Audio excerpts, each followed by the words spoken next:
ఇక డ్రగ్స్ కేసులో నటుడు కృష్ణను పోలీసులు అరెస్టు చేశారు. ఈ కేసులో ఇంతకు ముందే సమన్లు జారీ చేశారు. కేరళలో షూటింగ్ లో ఉన్న ఆయన సెల్ ఫోన్ స్విచ్ ఆఫ్ చేయగా 5 ప్రత్యేక బృందాలు అక్కడికి వెళ్లాయి. ఈ క్రమంలో బుధవారం పోలీసుల ఎదుట హాజరయ్యారు. 15 గంటలకు పైగా అధికారులు దర్యాప్తు చేశారు. అయితే వైద్య పరీక్షల్లో డ్రగ్స్ వాడలేదని తెలిసింది. ఈ కేసులో అరెస్టైన ప్రసాద్, నటుడు శ్రీకాంత్ తదితరులతో సెల్ ఫోన్ లో మాట్లాడిన సంభాషణ, వారితో ఉన్న సంబంధంపై దర్యాప్తు చేస్తున్నారు. పోలీసులకు ఆయన ఇచ్చిన వాంగ్మూలంలో నటుడు శ్రీకాంత్ తాను మంచి స్నేహితులమని, పార్టీలకు ఇద్దరూ కలిసే వెళ్లేవారమని తెలిపారు. తాను డ్రగ్స్ ఉపయోగించలేదని, ఆ ముఠాతో తనకు ఎలాంటి సంబంధం లేదని పేర్కొన్నారు. తనకు గ్యాస్ట్రిక్, గుండె సంబంధిత సమస్యలు ఉన్నాయని, మత్తు పదార్థాలు ఉపయోగిస్తే ప్రాణాలకే ప్రమాదమన్నారు కృష్ణ. అనంతరం చెన్నై బేసెంట్ నగర్ లోని అతని ఇంట్లో పోలీసులు 2 గంటల పాటు తనిఖీలు చేపట్టారు. ఎలాంటి ఆధారాలు లభించలేదని, ఆయన ఉపయోగించిన మందులను పోలీసులు పరీక్షలకు పంపారు. గురువారం కూడా కృష్ణ దర్యాప్తునకు హాజరయ్యారు.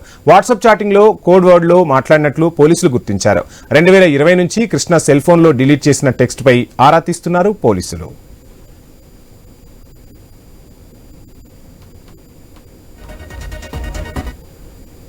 ఇక డ్రగ్స్ కేసులో నటుడు కృష్ణ అరెస్టుపై పోలీసులు క్లారిటీ ఇచ్చారు. ఈ కేసును సాంకేతిక పరంగా, శాస్త్రీయంగా ఆధారాలతో దర్యాప్తు జరిపినట్లు తెలిపారు.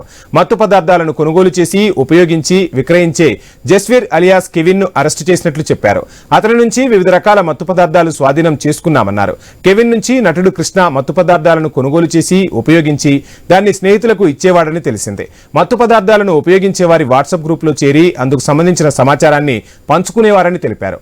వారి బ్యాంక్ ఖాతాలు, ఇప్పటి వరకు ఉపయోగించిన మత్తు పదార్థాలు, దర్యాప్తు సాక్ష్యాలను, సాంకేతిక ఆధారాల మేరకు కృష్ణ, కెవిన్లను అరెస్టు చేసినట్లు తెలిపారు. ఈ కేసు దర్యాప్తు చేస్తున్నామన్నారు పోలీసులు.